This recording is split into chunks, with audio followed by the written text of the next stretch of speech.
Hey guys, what's up? Bassmonstar here, and I'm going to say this right now before I even show you the car. Hold on.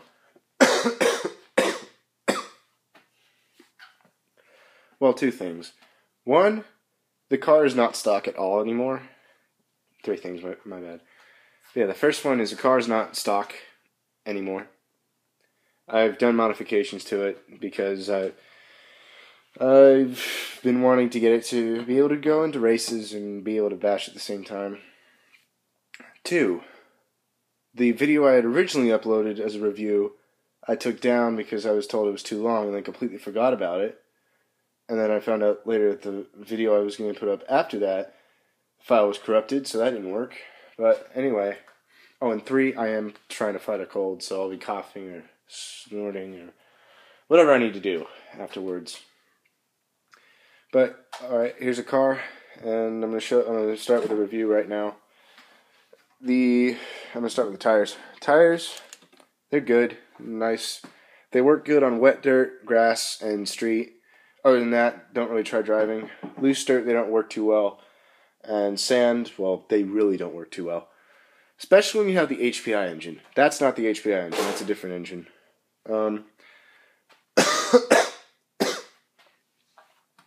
The HPI engine I have in a box up there, it's an alright engine. I don't really like it. It doesn't put out as much power as I need it to. It doesn't get up and go as fast as I want it to. You know, basic stuff like that. But really, I kind of overheated it too much. I've been told that it's a good engine. I've also been told by people that it's the worst engine they've ever had. So I decided, well, I'll just replace it with something that's got more power and would fit my needs of power. And that's what this Dynamite came with, a Dynamite Big Red. It does have the stock pipe. There we go. But yeah, servos, you're already gonna notice there's a Traxxas servo. Main reason is both of the servos that the car came with broke. Steering servo stripped and the throttle servo burned out. Well, it didn't burn out; it just gave out and would go at full power and stay at full power, not go back. So I have a high-tech in the front and a Traxxas, or a high-tech is steering and a Traxxas is throttle. And that's really it. But in the steering's all stock. Well, it's not actually. The steering, I put 6x10 bearings in here. 4, 1, 2, and then 3, 4. But the bearings really help keep it. They really help it have a faster steer rate. And it transitions easier. So that's mainly why I chose that. Hold on, I'm trying to move some stuff. Another thing. This is a dirty workbench because I've been very busy and I've been doing a lot of stuff lately. Even though it is holiday break, I'm still hard at work. You know, school's not an issue anymore, but these guys are. And when you have 4 of them, it's fun. Well, actually 3 that work. Another thing I'm interested to say about the HPI, the body it has, which is this one down here, it's good, but it's also bad. It's good because it's, well, very thick, and it'll help you when you crash bad. Like when you have a bad crash, it's highly unlikely you'll break anything. But then again, every crash does have its weakness, or every vehicle does have its weakness. The body, even though it's good for durability, overheats the engine every time you drive with the body on. And I noticed with the body on and off, with the body on, the engine temperature for both engines was around 270. With the HPI, went all the way up to 290, went all the way up to 300 range. With the body off, the Big Red peaked at 220 degrees. The HPI peaked at 230. Now that tells something. I'm going to rant on this a little moment. That body's thick, but I mean, I'm willing to spend $150 in parts than to spend $150 on a new engine. I'm pretty sure everyone else would agree with me on that. But yeah, that's mainly it. Not the review though. But what I've done is I put a fuel filter in, 2 fuel filters, one here. There's one inside the tank already that it comes with. There's one for the exhaust line to get any debris. Oh, I'm sorry, it's not focused. This is on my iPod, so if it's a little shaky, sorry about that. But yeah, the engine mount is stock. The clutch belt and the spur gear are both stock. Clutch belt's a 15 tooth, spur gear's a 50. 1550, and this is aftermarket running on a 3-shoe clutch. This car's a beast. With the HPI engine, it was a pretty good car until it started to overheat and give out and all that kind of stuff. Sorry about that. But HPI engine, good, not really. I don't really like it. This Dynamite engine is, I like it, but I'm going to say this right now. If you don't like that I've had all the aftermarket parts on, that I'm in the middle of doing things, that right now it's a stressful time, I have family issues going on, I have a lot of other shit happening, I really don't have time for, well, one, for YouTube to be a bitch, but two, for people to just be nagging on me of, oh, this isn't an accurate review because it's not stock, or, oh, this review sucks because he's already done all the mods to it, or could you show something with no mods? I would, but I can't. That's what I'm leaving it as. What was I going to say? Oh, yes. One thing that I've already replaced, the fuel tank, the spring that holds it down will go out every 9 months, and I've had this thing almost a year. I got it for Christmas of 2013, and it's almost Christmas of 2014. So, hold on. Okay. So with the HPI engine, I ran 3 fuels and found that only 2 were pretty good. With the HPI, I ran Traxxas, Byron, and something called Sidewinder. Traxxas was okay, and then during the winter time when it was colder, when it came around to the summer, it started really lagging. Then I went to Byron. Byron was even better. I got crazy top speeds, and I got about 45 miles an hour out of the thing.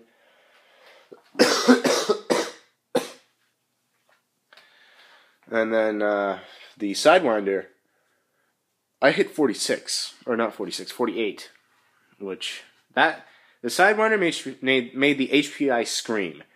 It'd be on, I can't do it, but it'd be at a high RPM. I'd hear it go to that high RPM, and then it would go, and then it would really go like beyond redlining if you were to put it in a gauge of a car. But yeah, mainly HPI engine is good, but the Dynamite's better. One more thing that's not stock: the air filter. This is aftermarket. It's a 3-stage because the air filter it comes with, it's all right, but I don't really like it. Mainly because every 15 minutes of running in hot and dirt conditions, the air filter will start to, well, it won't even start, it will really start to get dirty. And then when you finished your run, you have this big dark spot of dirt. And that's never fun. This air filter is by Motor Savers, and it's amazing. Alright, I'm going to say this now. HPI radio, it's good. I like it. But I decided, you know what? I don't really feel like running HPI. I'll kind of use it as a backup, maybe sell it. And I already have a friend who's going to take it. So, with the HPI radio, I can go from the bottom of my hill, you can't see it obviously, but the bottom of my hill all the way to the past where I can even see it, which I think is more than an eighth of a mile. I know it's about 1,600, 1,700 feet, but it's a long way, and you can go pretty far with this car, I've heard.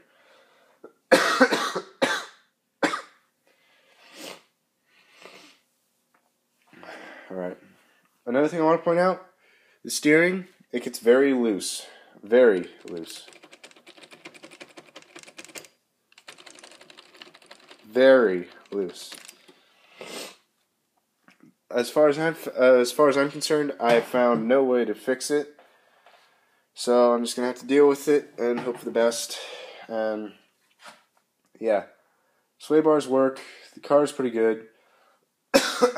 Doesn't really traction roll. Yeah, I don't really have too much else to say about it other than it's fast, it's a good car, it holds itself together pretty good. Well, very good, actually. But other than that, it's really good. I like the car.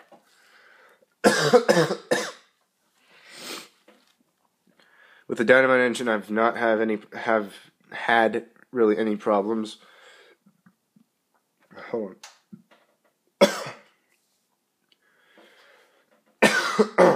Sorry, I'm sick. But the Dynamite engine is perfect. The HPI engine, if you like it, go for it. I'm not going to stop you. But it's really all based on opinion, in my mind, because one, the HPI engine is completely fine. A lot of people like it, and I can't disagree with them. It's a good engine, but a lot of people dislike it, and I also can't disagree with them. A word of advice, if you're going to get a Dynamite engine, or any engine that's big, and the reviews say that it's really thick or the pull start breaks easy, just get a box. It's a lot easier to start.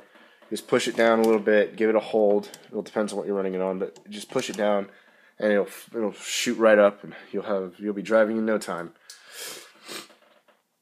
That's really all I can say. Oh, that's what I was gonna say. If you're gonna run with a high-tech and a Traxxas servo, you should consider buying either one of these or one of these. This is a Lifey pack, if my camera will focus. That's a Lifey. That's the Traxxas nickel. The Traxxas nickel lasts about 45 to 50 minutes. This Lifey, holy shit. I've had it last at least 3 hours. And I've never drove more than 3 hours, so that says something.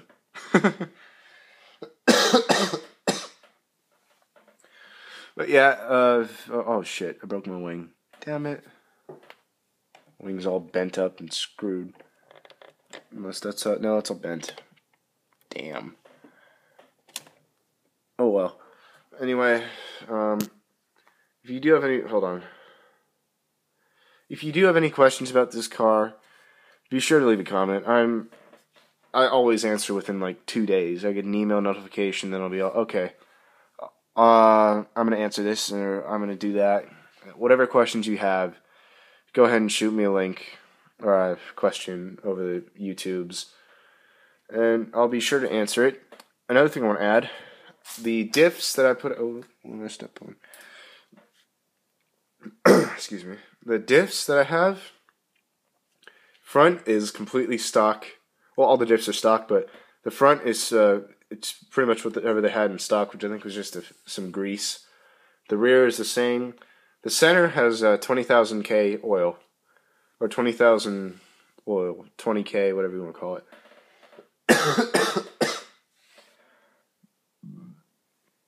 But it really helps. I mean, it's good to have that center diff. And it also keeps... This is still from having the 20K, but I haven't really replaced the oil in a little while. Oh, excuse me. I haven't really replaced the oil on the 20K. So.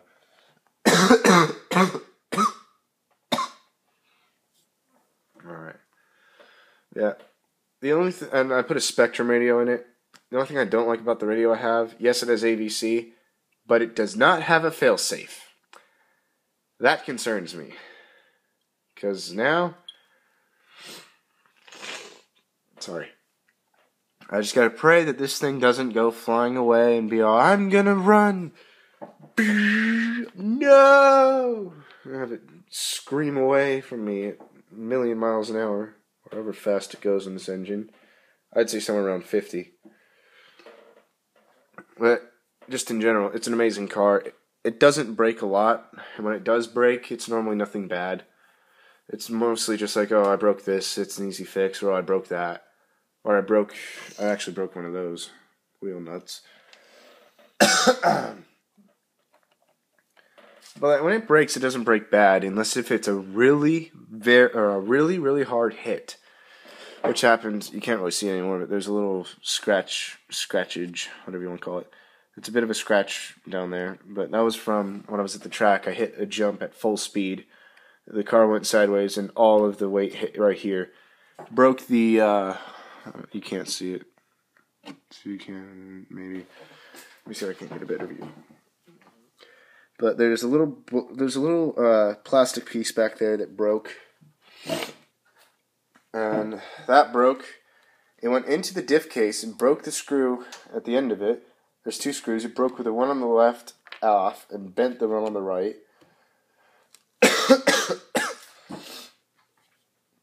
I thought it would just be an easy fix, so I just popped one screw in and left the other screw in. And had a good time until I went to the track. Didn't even get 1 lap in, and then it just died hard. I lost all steering control. I was a very unhappy man that day. But yeah, there's really not too much else to say about this car, other than it's a very nice car. It runs good. It's fast. Doesn't break a lot. Very easy to control. I would definitely recommend it to a friend. I wasn't able to get any comments, but one of my friends, whenever he watches me drive, he'll see me jump, and he's all, "I love the way that thing flies through the air. What'd you do to make it fly like that?" The only answer I give him is, it's HPI. It's a good car, and it's worth every penny that I spent on it. So, the only downside about this car is if you want it to be as good as mine, which that's still not good enough, but if you want it to be pretty damn good, you gotta work for it. And that's why I've done all the upgrades. I've given it the D8T, shock towers, the air filter, the big engine, the air filter, new fuel tank, different servos, new radio system, bearings in places that had bushings, and eventually I'll be putting a new body on it. This is the Proline Bulldog 2012 edition, Ty Tessman edition, whatever you want to call it. I'm going to put that on, see how good it does. And maybe you'll see another video by me in a couple of months. I doubt that I'm getting any cars for Christmas, but if I do, I'll be sure to unbox them on here. As always, if you have any questions, leave a comment if you want to, subscribe if you want to, leave a like if you want to, do whatever you want. Well, don't do whatever you want, but just if you have any questions, feel free to comment. But I really don't have anything else to say about this car. But if I did miss anything, again, comment. I'll be sure to answer it. And, thanks for watching.